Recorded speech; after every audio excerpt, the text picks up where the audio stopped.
देश के प्रधानमंत्री नरेंद्र मोदी 2047 तक भारत को विकसित बनाने का संकल्प ले चुके हैं और भारत की जनता ने भी पीएम मोदी के साथ इस संकल्प को पूरा करने में अपनी भागीदारी सुनिश्चित कर ली है। लेकिन अवैध धर्मांतरण वाले छांगुर भी एक संकल्प पर वो निकला था। संकल्प था भारत को मुस्लिम राष्ट्र बनाना और तय समय 2047 का ही था। ये एक बड़ा खुलासा है, लेकिन इस खुलासे के खुल जाने से ज्यादा इस बात को लेकर चौकसी है कि छांगुर के पीछे कौन है, छांगुर का नेटवर्क कहां तक था, छांगुर ने अब तक कितनों को अपना शिकार बनाया है, छांगुर ने किसी वर्ग को और किस वर्ग को सबसे ज्यादा टारगेट किया।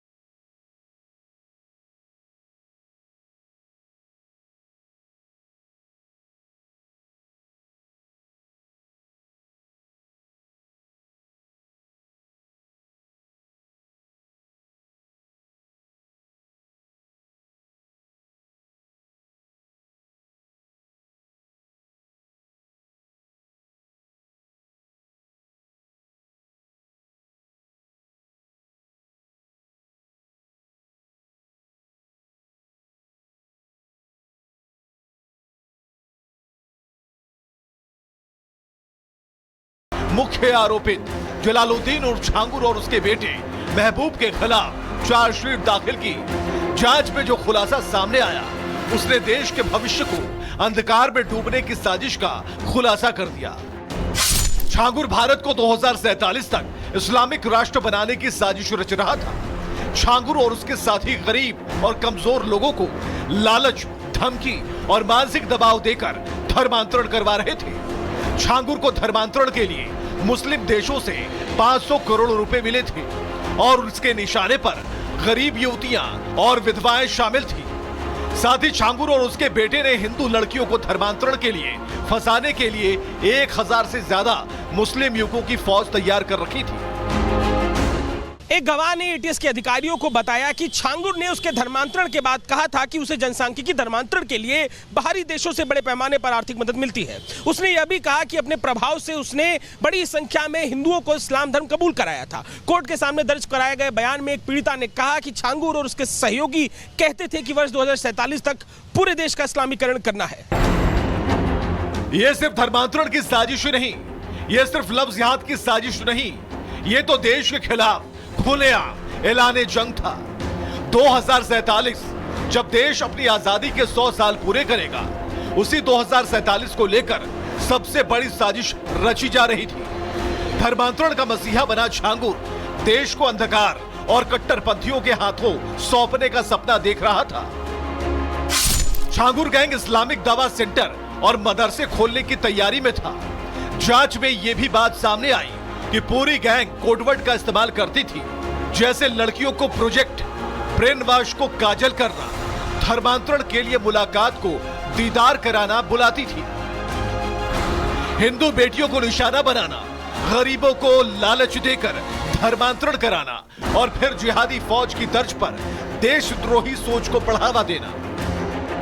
एटीएस ने अपनी चार्जशीट में 10 पीड़ितों समेत कुल 29 गवाह के बयानों का जिक्र किया है। इन गवाहों में वो पीड़िता भी शामिल है जिसने महबूब और नवीन पर रेप और छेड़खानी के आरोप लगाए हैं।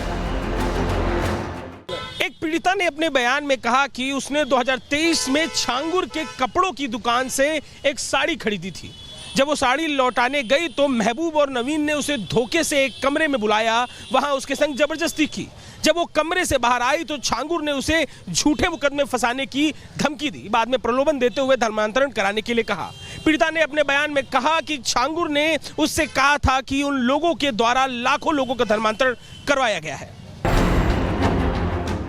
एटीएस ने चार्जशीट में लिखा है, गिरोह का दूसरा मास्टरमाइंड नवीन अपना दुबई का कारोबार छोड़कर भारत में आकर इस्लाम का प्रचार प्रसार कर रहा था।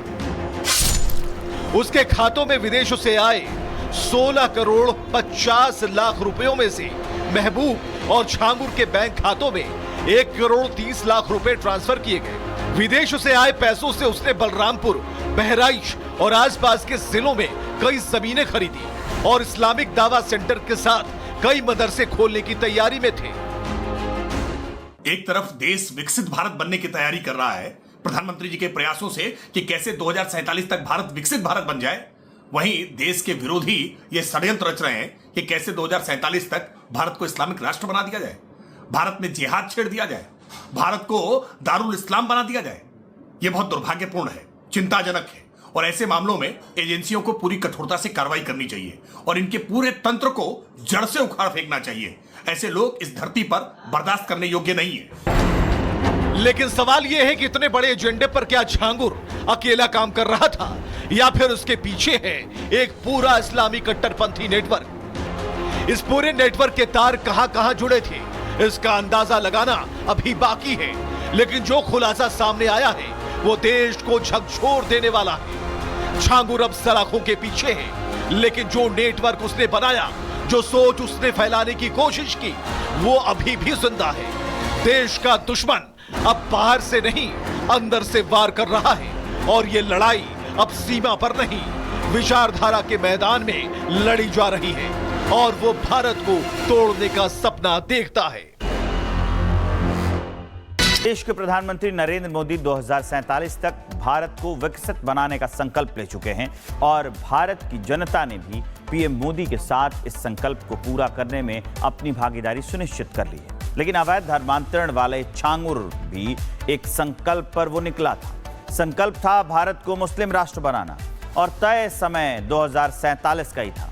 ये एक बड़ा खुलासा है, लेकिन इस खुलासे के खुल जाने से ज्यादा इस बात को लेकर चौकसी है कि छांगुर के पीछे कौन है, छांगुर का नेटवर्क कहां तक था, छांगुर ने अब तक कितनों को अपना शिकार बनाया है, छांगुर ने किसी वर्ग को और किस वर्ग को सबसे ज्यादा टारगेट किया।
खुलासा कर दिया।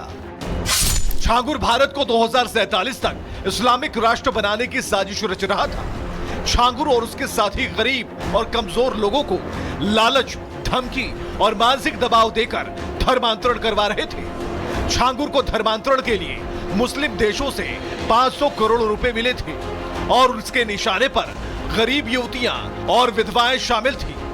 साथ ही छांगुर और उसके बेटे ने हिंदू लड़कियों को धर्मांतरण के लिए फंसाने के लिए 1000 से ज्यादा मुस्लिम युवकों की फौज तैयार कर रखी थी। एक गवाह ने एटीएस के अधिकारियों को बताया कि छांगुर ने उसके धर्मांतरण के बाद कहा था कि उसे जनसांख्यिकी धर्मांतरण के लिए बाहरी देशों से बड़े पैमाने पर आर्थिक मदद मिलती है। उसने यह भी कहा कि अपने प्रभाव से उसने बड़ी संख्या में हिंदुओं को इस्लाम धर्म कबूल कराया था। कोर्ट के सामने दर्ज कराए गए बयान में एक पीड़िता ने कहा कि छांगुर और उसके सहयोगी कहते थे कि वर्ष 2047 तक पूरे देश का इस्लामीकरण करना है। यह सिर्फ धर्मांतरण की साजिश नहीं, यह सिर्फ लफ्ज जिहाद की साजिश नहीं, यह तो देश के खिलाफ खुलेआम ऐलाने जंग था।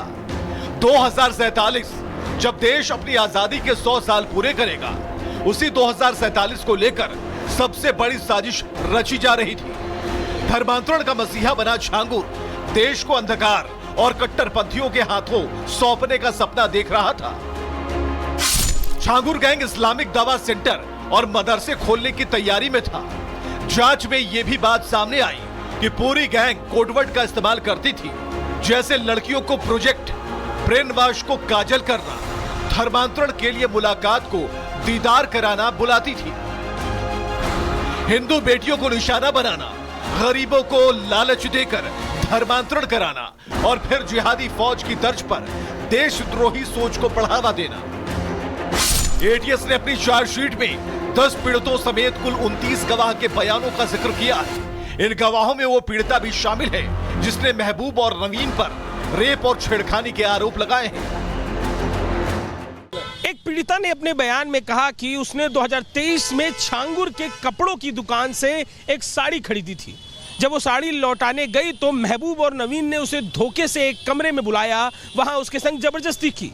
जब वो कमरे से बाहर आई तो छांगुर ने उसे झूठे मुकदमे फंसाने की धमकी दी। बाद में प्रलोभन देते हुए धर्मांतरण कराने के लिए कहा। पीड़िता ने अपने बयान में कहा कि छांगुर ने उससे कहा था कि उन लोगों के द्वारा लाखों लोगों का धर्मांतरण करवाया गया है।